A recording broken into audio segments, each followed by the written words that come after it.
네, 안녕하십니까. 안녕하세요. 네, 반갑습니다.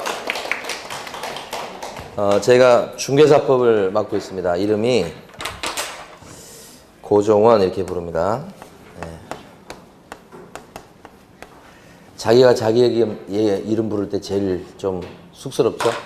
안 그런가요?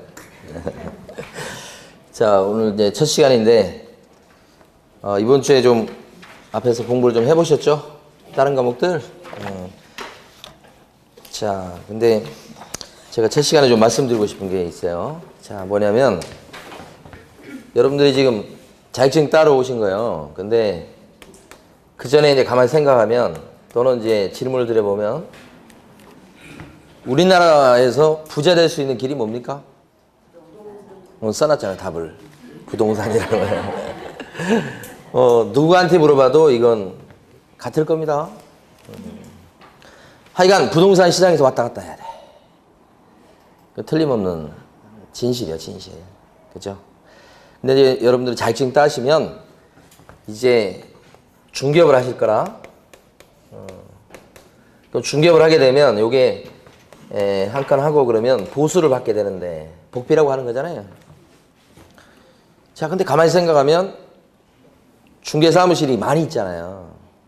그런데 자격증을 따서 만약에 사무실 오픈해가지고 한다 그랬을 때 내가 성공할 수 있을까? 그런 생각을 안 할 수가 없어요. 지금 현재 우리나라에 중개업소가 몇 군데 정도 있을 것 같습니까? 우리나라에 있는 중개 사무실 정말 많죠. 전국적으로 봤을 때는 한 9만 정도입니다. 중개업소가. 자격증 갖고 있는 사람은 얼마 정도 되는 것 같습니까? 20만은 넘죠. 30만도 거의 넘어갈 정도가 될 겁니다. 굉장히 많죠. 그럼 자격증 갖고 있는 사람 중에서 한 9만 정도가 지금 오픈했다 이렇게 보면 한 3명 중에서 1명 정도가 사무실 오픈한 거야. 그리고 자격증을 갖다 써먹고 있는 사람이 어느 정도나 될까 그랬을 때 한 30만이라고 보면 한 절반 정도밖에 안 될 겁니다. 그럼 나머지 한 15만 정도는 어떻게 되는 거예요? 한 번도 사무실을 오픈한 적이 없고 자격증을 써먹지도 않았던 사람인데 앞으로도 써먹을 가능성이 희망한 사람들이 한 또 일부 있고 그 중에는 15만 중에는 그 다음에 그 중에는 자격증을 갖다가 따가지고 수공으로 일을 해봤으나 또는 창업했었다가 이 길이 아닌갑다 해가지고 때려치운 분이 또 있을 거다. 그러니까 자격증 갖고 있는 사람이 뭐 30만이라 그래도 사실은 현재 시장에서 일하는 사람들 그 정도 수준에서 유지가 돼요. 최근에 조금 늘어가지고 이제 8만에서 9만으로 올라온 거죠. 옛날에는 8만이 기준선이었어요. 경기가 좋으면 8만보다 조금 올라갔다가 경기가 안 좋으면 8만보다 좀 줄고 왔다 갔다 했어요. 기준이 8만이었다가 최근에는 이제 9만까지 올라왔죠. 그러니까 많은데 사실은 그 중에서 허수도 많다. 두 번째는 자격증을 따서 이렇게 사무실 오픈하시면 한 5집이 있으면 한 집 정도는 돈을 번다. 그것도 꽤 번다. 응? 그래서 뭐 엊그제도 만난 그분 같은 경우는 최근에 가장 많이 찍었을 때요. 그분이 뭐 아주 잘하시는 그런 분은 아닌데 월 한 2천 정도 찍었을 때가 작년에 오픈하신 분이에요. 1년밖에 안 됐어요. 근데 거기가 최고로 찍었다 이렇게 말씀하시더라고요. 그래서 모든 중개업소가 다 잘 되는 건 아니지만 그 중에서 한 20% 정도 되는 데는 꽤 번다. 그죠? 근데 안 되는 데도 물론 있겠죠? 그리고 상당수가 뭐예요? 크게 벌지 못하는. 그냥 뭐 월급쟁이 수준에서 그냥 벌어가는 정도. 그래서 관두지도 못하고 그냥 연명하는 정도. 이렇게.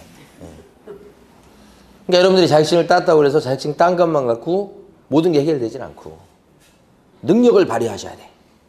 아시겠죠? 그렇다고 한다면 여러분이 꿈꾸는 그런 수입을 창출할 수가 있어요.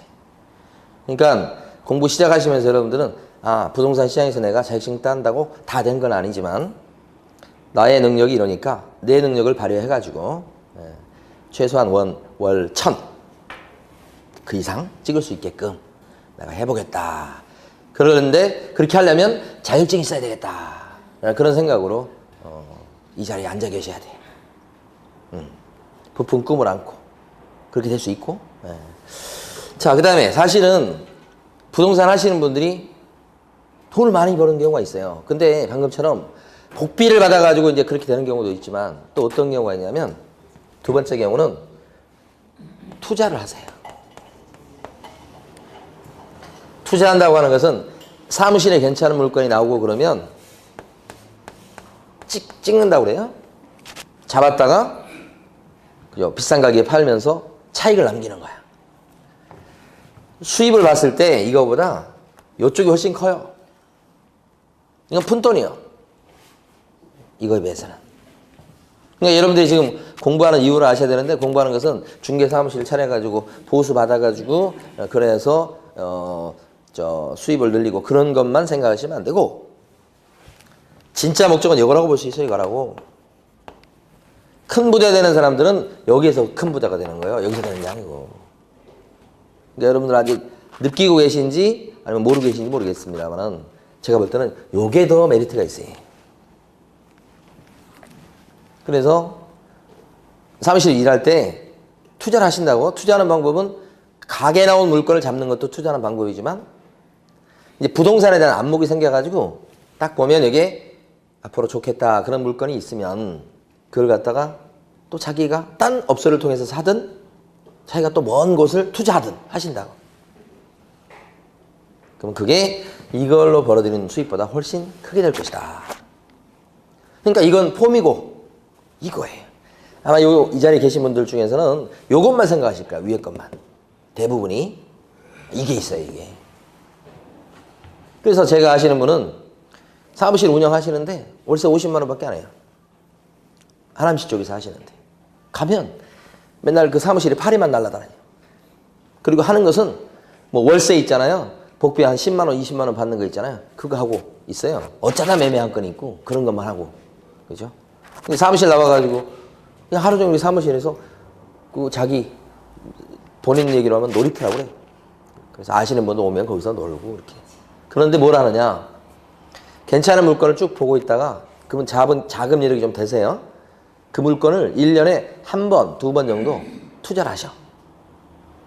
괜찮은 것을 갖다가 이제 아파트 분양권 같은 거 매입하시는 경우도 있고 허름한 주택을 사는 경우도 있고 경매 나온 물건인데 그걸 갖다가 잡는 경우도 있고 그래가지고 그 한 건 해가지고 수천만 원 또는 억대까지 수익을 남기죠.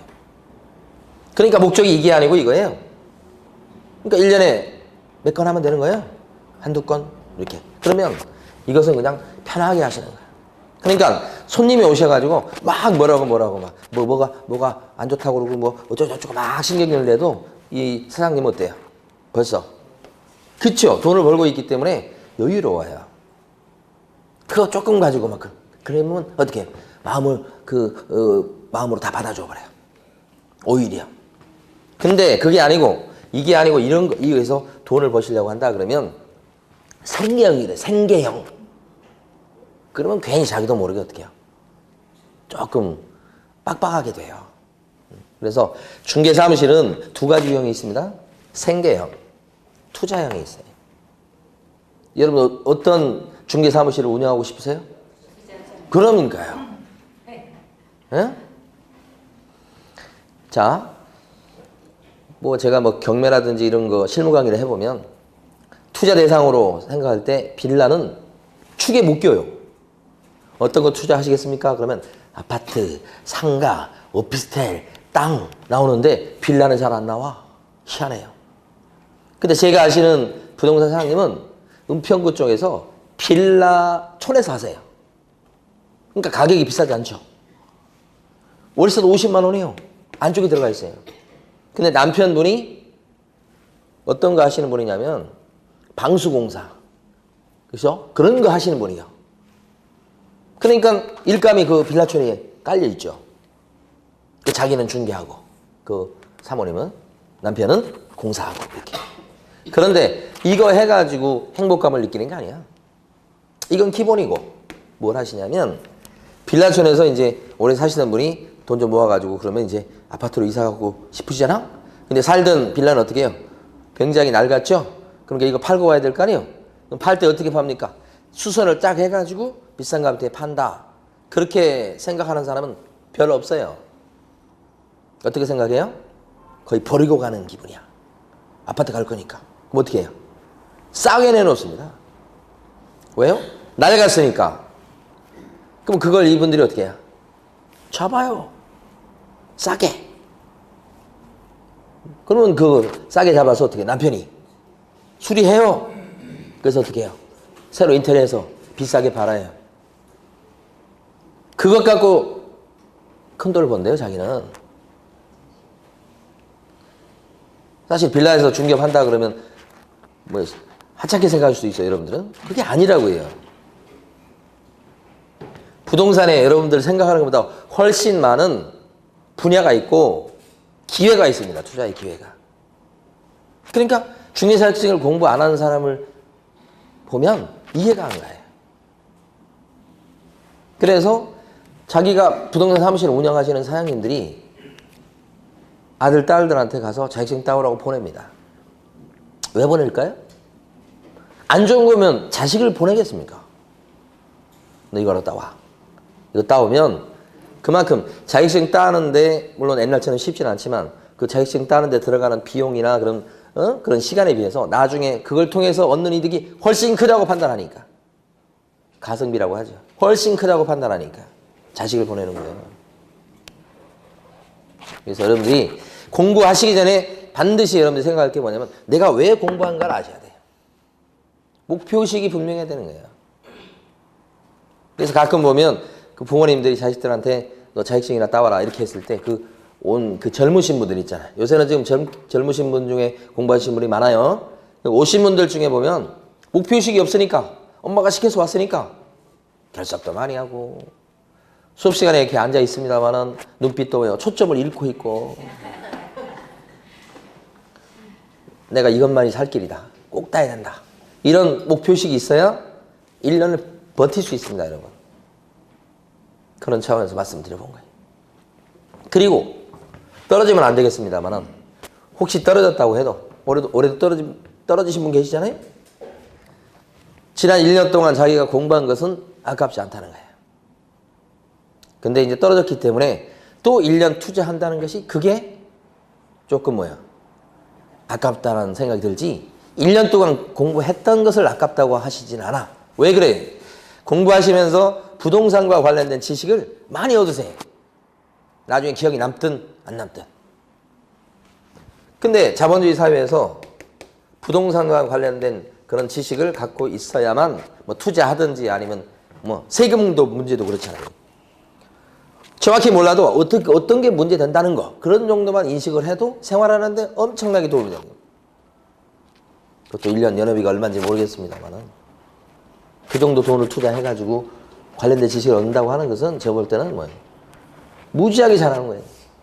만약에 제가 나중에라도 저희 아들놈들이 어떤 분야에서 일을 할지 모르겠습니다만 꼭 공부를 시키고 싶어요. 이걸 모르면 안 돼. 성공할 수 없어.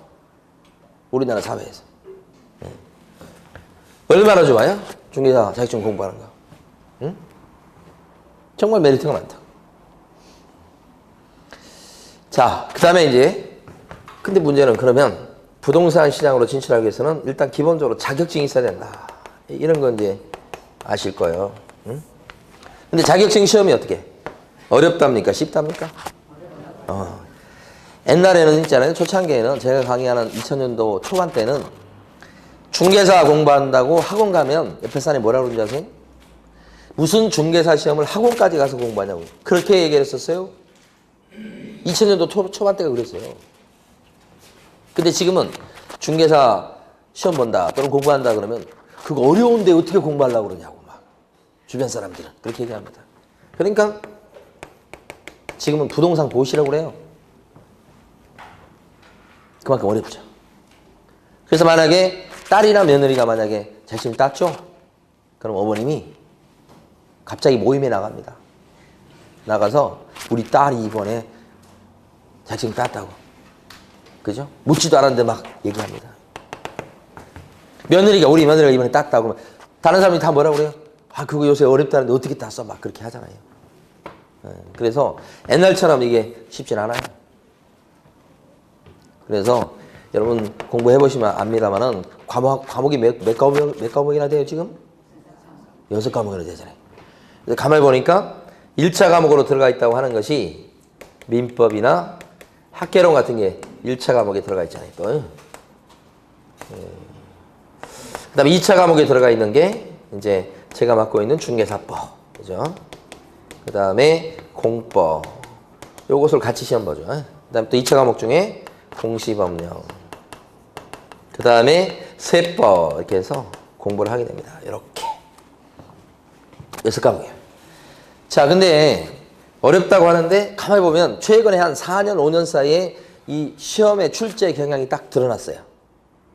어려워지는 것도 어려워지는 거지만 가만히 보면 1차를 갖다가 어렵게 내지 않습니다. 1차를 좀 통과를 많이 시켜줘요. 그리고 2차를 좀 어렵게. 옛날에는 1차가 되면 거의 2차가 되는 시험이었어요. 근데 지금 한 4년 사이에 바뀐 게 뭐냐면 1차는 많이 붙여줘요. 2차에서 많이 걸려요. 그래서 1차 같은 경우는 최근에는 1차가 막 둘 다 쉽거나 그랬었어요. 근데 올해 같은 경우는 민법이 조금 어렵게 나왔고, 올해 같은 경우는 그다음에 학개론이 계산 문제가 좀 나오고 그랬습니다만 점수는 좀 쉽게 딸 수 있게끔 했어요. 그래서 1차만 합격하신 분이 1차, 2차 다 합격하신 분하고 맞먹을 정도 또는 그보다 많을 정도. 그러니까 1차가 상대적으로 옛날보다는 쉽게 통과시켜줬다. 옛날에 1차에서 그냥 떨어뜨렸어요, 다. 2차는 붙었는데 1차에서 떨어졌다. 그런 경우가 많았어요. 근데 지금은 1차는 오히려 많이 붙여주는 상황이에요. 2차를 어렵게 내죠. 2차 어렵게 내는데 언제나 어렵게 내는 과목이 있죠. 바로 공법이죠, 공법. 공법은요, 공법 50점 맞았다 그러면 훌륭한 점수예요, 훌륭한 점수. 또 어려운 과목이 요 공시법령 중에서 공시법령이 두 개로 나눠져 있죠. 등기법 분야가 있고 그 다음에 지적법이라고 하는 분야가 있어요. 이렇게 두 가지가 있는데 등기법이 또 이게 정말 어려워요. 그래서 등기 선생님들 얘기 들어보면 법무사 시험 수준이네. 그래서 본인들도 막 찾아봐야 알겠고 잘 모르겠대. 여기 두 군데가 아주 이게 어렵게 돼. 그럼 상대적으로 제일 쉬운 과목이 뭐냐 그러면 제일 쉬운 과목은 제가 맡고 있는 중개사법. 그래서 시험 끝나면 제일 욕을 안 먹는 과목이 중개사법. 제일 욕을 많이 먹어서 오래 살 사람은 공법이고 그래요.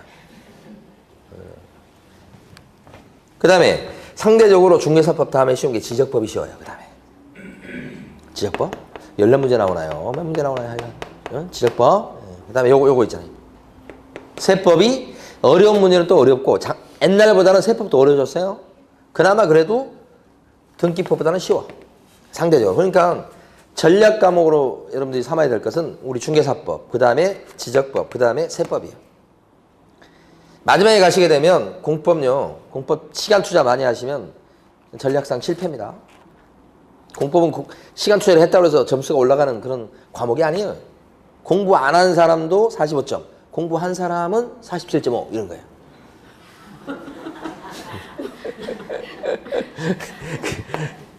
조금 극단적으로 말씀드려서 그렇습니다만 진짜 그래요. 그러니까 마지막에 가면 어떻게 해요?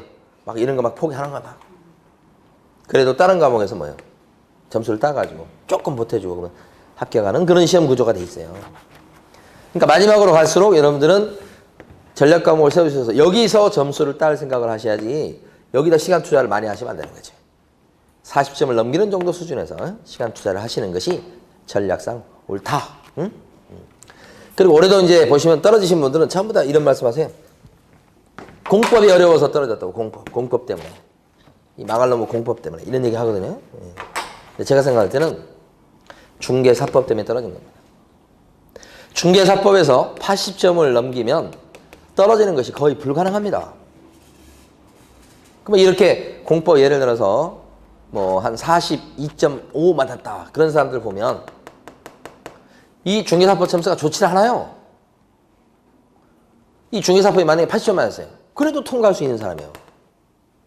그런데 가만히 보면 공법 점수가 중개사법보다 낮은 건 사실이지만 중개사법이 뭐 60 몇 점 또는 70점대 초반 그래 갖고는 안 된단 말이에요. 중개사법을 더 열심히 했었어야 돼. 여기서 점수를 80점 넘기면 떨어질 수가 없다고요. 사실은 그분은 중개사법에 대한 투자를 덜 하신 거예요. 그래서 떨어진 거예요.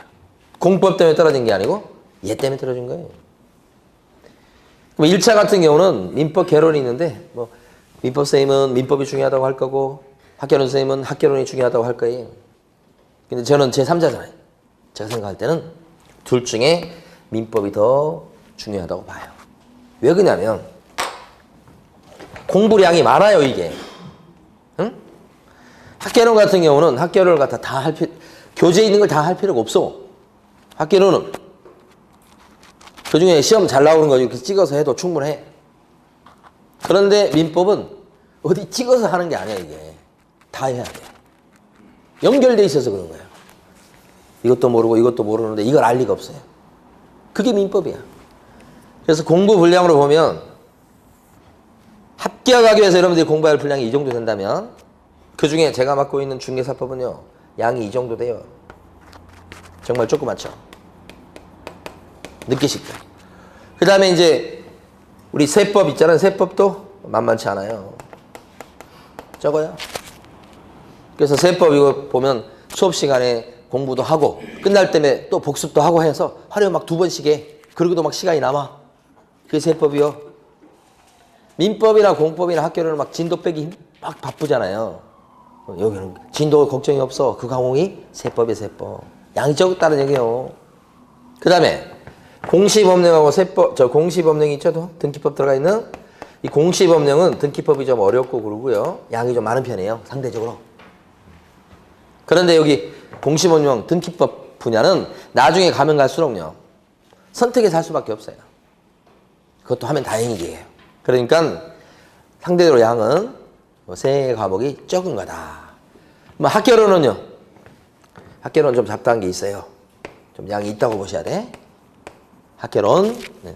물론 이거 선택해서 중요한 부분만 이렇게 추려서 공부한다고 할지라도 양이 있는 거예요. 그 다음에 공법은요. 얘가 어렵기도 하지만 양도 많아요. 공법이. 그래서 아마 선생님들이 공법을 갖다가 다 하진 않고 그 중에서 또 추려서 또 하고 막 그럴 겁니다. 그래도 시간이 부족한 거예요, 공법. 양이 많은 측면도 있어요. 자, 이걸 뺀 나머지가 뭘까요? 그게 민법입니다. 그러니까 민법이 분량이 많아요. 어디 한 군데를 빼고 이렇게 하기가 좀 그래.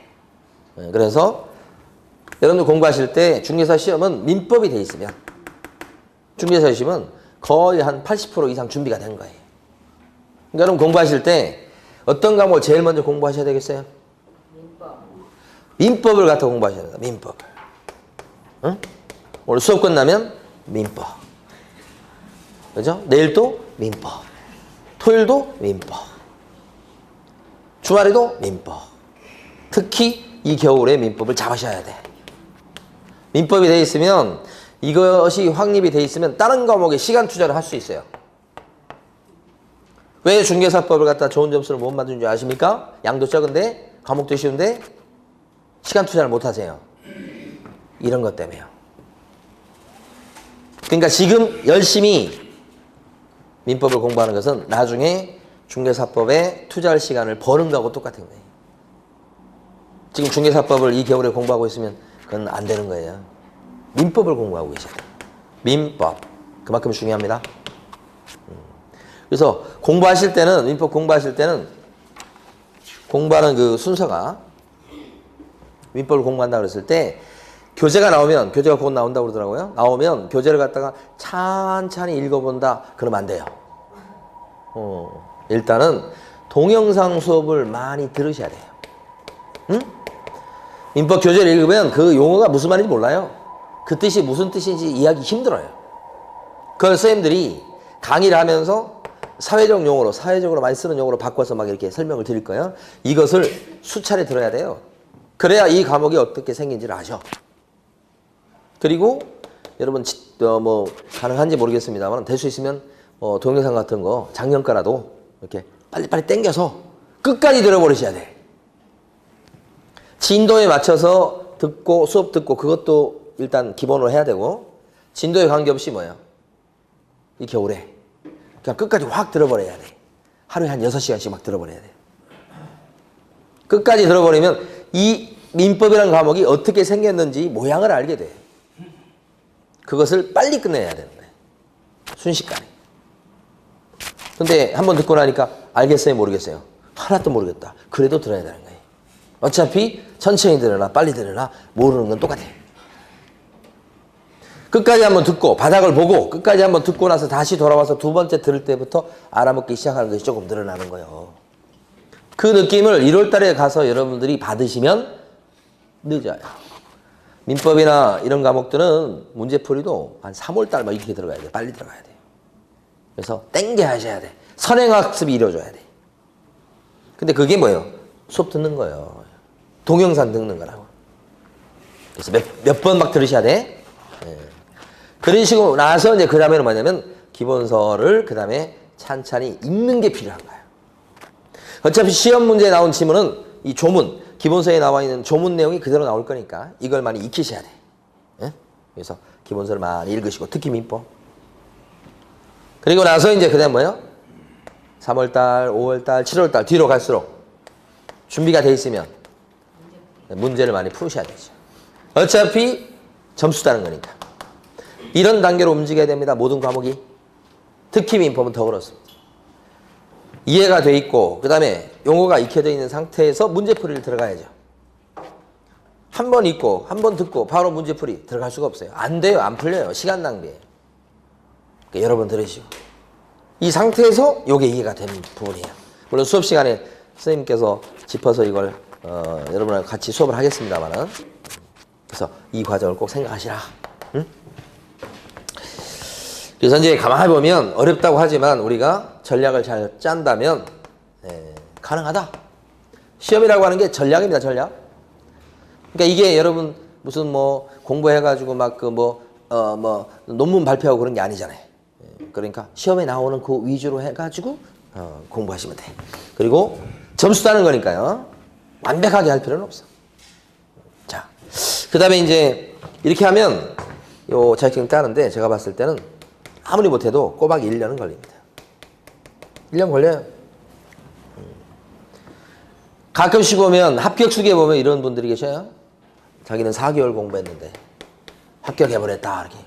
뻥이요, 뻥. 그렇게 될 수가 없어요. 4개월 공부했는데 자격증 땄다 그런 것은 법학을 전공했어야 돼. 그리고 젊어야 돼. 그때 가능한 거예요. 우리 지금 보면 대학 동기가 나이도 좀 있을 거 아니에요? 그 한진그룹을 다니다가 한진그룹이 망했어요. 그래서 이제 퇴사를 한 거예요. 지금 직장이 없잖아. 그러니까 지금 도서관에서 법대 나왔어요. 도서관에서 지금 중개서 공부한다고 지금 앉아있어. 그러면서 저보고 자꾸 만나재. 눈치가 책 좀 달라는 것 같아. 어? 그러니까 이게 가만히 보면 제가 볼 때는 뭐 그 친구 같은 경우는 뭐 올해 뭐 시험 합격할 거라고 생각을 합니다. 그렇게 전공을 하고 뭐 이랬을 때는 이게 가능한 거지. 전공 안 했어요. 용어 익히고 이렇게 하는 데만 한참 걸려요, 여러분. 그러니까 이 11월 달에 온 게 빨랐다고 생각하시면 안 돼. 이게 정상이에요, 정상. 남보다 한 번 더 빨리 돌아가는 게 나중에 가서는 몇 걸음 더 앞에 가는 길이에요. 여러분 2달 뒤에 여러분들이 실력이 얼마나 올라갔겠어. 그렇지만 그동안에 용어라든지 이걸 들으셔서 익힌 게 있단 말입니다. 근데 만약 1월 달에 처음 온다고 생각해봐. 여러분이 11월 달에 겪을 것을 그분은 1월 달에 겪는 거예요. 그러면 이제 공부 시작한다 그러면 3월 달부터 시작하는 거예요, 그분은. 여러분들은 12월 달에 준비를 잘 하셨다가 1월 달부터 진짜 공부가 시작될 수 있도록 그렇게 잘 준비하시기 바랍니다. 자, 그러면 이제 공부 열심히 하셔서 꼭 자격증 따셔가지고 꼭 성공하셔가지고 올 1년 그러니까 2019년도가 되겠네요. 2019년도가 내가 태어나서 가장 열심히 한 그래서 열심히 산 그런 해로 기억이 되시면서 지금부터 10년 뒤에 내가 그때 자격증 공부를 정말 잘했다라고 느끼실 수 있게끔 올해 열심히 공부하셔가지고 내년에 꼭 자격증 따셔고 성공하시길 바랍니다. 자, 그러면 이제 들어갑니다. 교재는 어디냐면 8페이지입니다. 제가 맡고 있는 과목 자체가 세 파트로 나눠져 있습니다. 첫 번째가 공인중개사법입니다. 두 번째 파트가 부동산 거래, 신고 등에 관한 법률입니다.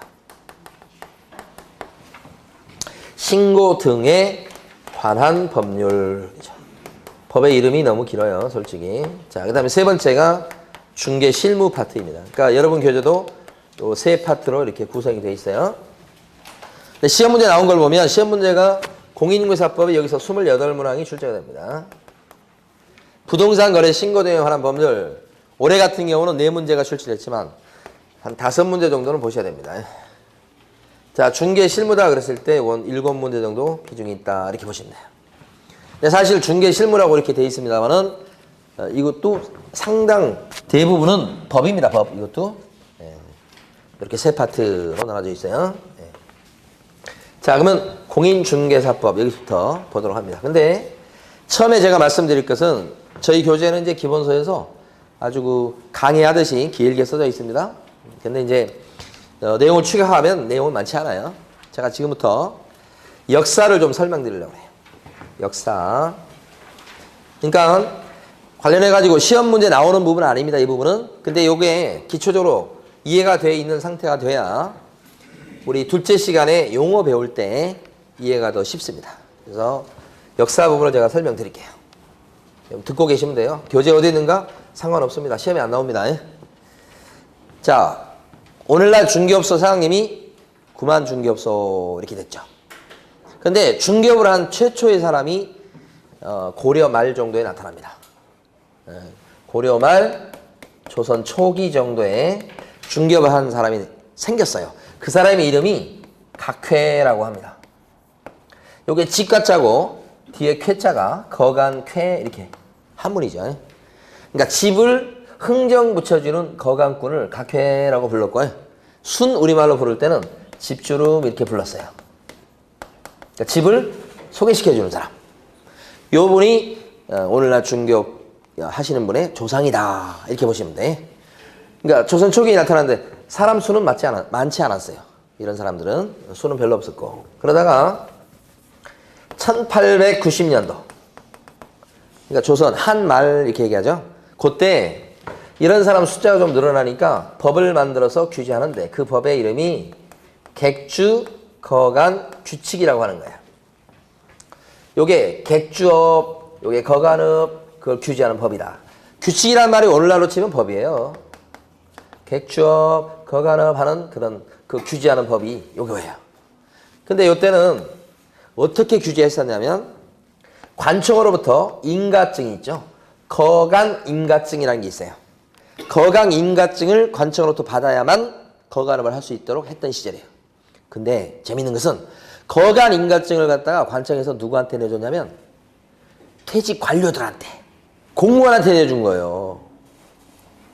관피야 이런 얘기 하죠. 정말 재밌습니다. 역사는 있잖아요. 똑같습니다. 똑같은 일이 반복됩니다. 그러니까 퇴직 관료들한테 거간 인가증을 줘서 퇴직하고 나서 밥벌이 할 수 있게끔 해준 거야. 뒤에도 그런 일이 한 번 더 벌어지는데 박정희 정권 시절에는 공무원들한테, 그 다음에 4H 클럽이라는 게 있었어요. 젊으신 분 잘 모를 거예요. 4H 클럽이라는 활동이 있어요. 그 다음에 새마을운동 열심히 하고 그랬잖아요. 그런 분들한테 뭐예요? 자격증 주고 그랬어요. 그러니까 자격증 줬다기보다는 중개업을 할 수 있도록 인정하고 그랬어요. 그러니까 똑같아요. 이때만 그런 게 아니고 여기도 그랬어. 나중에도. 그러니까 이건 폐쇄적인 걸 알 수 있겠죠. 폐쇄적. 아무나 거간업을 할 수 있는 게 아니죠. 일부 퇴직 관료들만 했으니까요. 숫자 많지 않았어요. 자, 그 다음에 1922년에 일제시대예요. 한일합방 되고 나서 한 10년 넘게 흐른 거죠. 그때 뭐가 만들어지냐면 소개 영업 취체 규칙이라고 이렇게 이 어려운 게 만들어졌어요. 여기서 얘기한 취체 규칙이란 말은 오늘날로 치면 법이에요, 이게. 일제식 표현이에요, 이게. 그러니까 소개영업하는 것을 갖다가 규제하는 법이다, 그죠? 이때는 어떻게 규제했냐? 허가를 낸 사람만 소개영업을 할 수 있게 한 거예요. 허가 낸 사람만. 근데 허가를요, 일제시대잖아요. 이때는 경찰서에서 허가받는 거야. 그럼 이때 소개영업을 했던 사람이다 그러면 이런 사람은 독립운동하고 그런 사람 아니겠죠? 일본 사람과 친한 사람이겠죠? 그런 사람들이 허가받아서 소개영업을 했던 시절이죠. 이게 일제시대요. 그리고 나서 이제 1961년 해방되고 나서 좀 시간이 흘러서 자, 박정희 대통령이 이제 쿠데타로 정권을 잡은 그때예요. 그러면서 이제 새마을 운동을 막 시작하려는 그 시점이 1961년. 그러면서 이제 소개영업에 대해서 규제하는 법을 만들려고 했다. 그 법을 만들려고 하니까 별로 아는 게 없으니까요. 우리나라 사람들이 법을 잘 모르잖아요. 일본 법을, 요 법을 그대로 베꼈어요. 그래서 취체 규칙 대신에 법이라고 하는 이름을 바꾼 거예요. 그러니까 조문이 몇 개 되지도 않아요. 뺏긴 거예요. 대신에 이제 뭐가 다르냐면 이때 소개영업 하려고 했을 때 어떻게 하냐면 관청에 신고하면 누구든지 소개영업 할 수 있도록 했었어요. 이럴 때는 자격증 제도가 없었어요. 아직. 그러니까 자격증이 없어도 돼. 대신에 뭐예요? 신고만 하면 돼. 그래서 사무실에다가 영업신고증 걸고 하는 거예요. 요새 보면 식당 가보면 영업신고증 그거 걸려있죠? 그렇듯이 영업신고증 걸고 했던 거예요. 근데 특징이 뭐냐? 이 당시 소개영업소는 부동산만 소개했던 거 아니에요. 이 당시 소개영업소는 부동산도 소개했지만 직업 소개도 있어. 직업 소개. 직업도 알선해주고 그 다음에 남편도 소개해서 남편 중매. 그게 소개영업소예요. 오늘날은 이게 결혼정보업체 그 다음에 직업소개소 부동산 사무실 다 분화가 됐죠. 이렇게. 근데 옛날에 안 그랬단 말이에요. 그래서 전문화가 덜 됐던 시절. 그죠?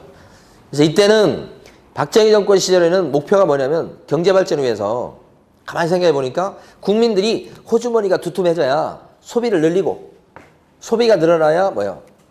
뭐 물건을 살 거니까 많이 사면 생산을 위한 공장도 늘고 공장이 늘면 어떻게 돼? 또 직원을 많이 뽑으니까 국민들의 주머니도 또 뭐요? 다시 또 뭐요? 두툼해지고 이게 선순환 구조를 이루려고 하는 그 시절 초기예요, 초기. 그러니까 이때는 자격증 따고요. 그 다음에 막 허가 내고 하세요. 그렇게 할 수가 없죠. 누구나 할 수 있도록 해야 되겠죠. 누구나 돈벌이 할 수 있도록 해야 되겠죠. 그게 그 당시 그 사회적인 환경이에요. 그러다가 1983년 전두환 정권 때입니다. 그때도 쿠데타로 정권을 잡고 전두환 정권 때 만든 법이 부동산 중개업법이에요. 자, 이 부동산 중개업법이 83년도에 만들어졌는데 중요한 특징은 이때는 가만히 보면 허가 내야 중개업을 할 수 있도록 강화시켰어요. 허가가 더 어렵습니다. 허가 내야 중개업을 할 수 있다. 그럼 그 중요한 것은 이때 시험 제도를 83년도에 처음으로 만들었어요. 그래서 제1회 시험이 85년도에 치러집니다. 85년도 제1회 시험 때 6만 명이 합격했어요. 그 뒤로는 뭐 합격한 사람이 뭐 2,000명, 3,000명 얼마 안 됐었어요. 초창기. 2년에 한 번씩 시험을 봤고요. 그러니까 자격증 소유자가 많지 않았었어요. 그런데 우리가 이제 나중에 IMF를 겪은 직후부터 매년 시험을 보면서 합격 인원이 늘기 시작한 거예요. 그래서 지금 막 30만 이렇게 된 거란 말이에요. 그러니까 최근에 많이 는 겁니다. 자격증 제도가 이때 처음으로 생겼어요. 그러니까 법의 취지는 뭡니까? 자격증 따가지고 관청에 허가를 해가지고 중개업을 하시오 이렇게 거예요. 근데 아까 말씀드렸듯이 이 당시 새마을 운동을 열심히 하거나 퇴직 공무원들한테 자격증이 없음에도 불구하고 허가증을 막 내주고 그랬어요. 실제는.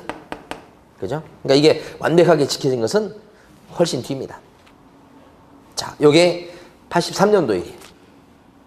그래서 이때 당시 가만히 보면 이렇게 허가제로 규제를 세게 만든 이유가 좀 연세 있으신 분은 기억하실 거예요. 70년대 부동산 투기 붐이 막 일었어요. 그래서 복부인 이런 거 들어보셨죠? 젊으신 분 잘 모를 거야. 복부인 들어보셨어요? 그래서 그 당시 유명했던 복부인이 영부인 된 거 아십니까? 그래서 그 당시에는 복부인이 그냥 휩쓸고 돌아다녀서 강남을. 지금은 그런 소리 잘 안 하지. 자, 그러다가 1999년 김대중 정권 때 99년 그러면 기억나는 게 뭡니까, 여러분? 지구가 망한다고 그러지 않았던가 이때?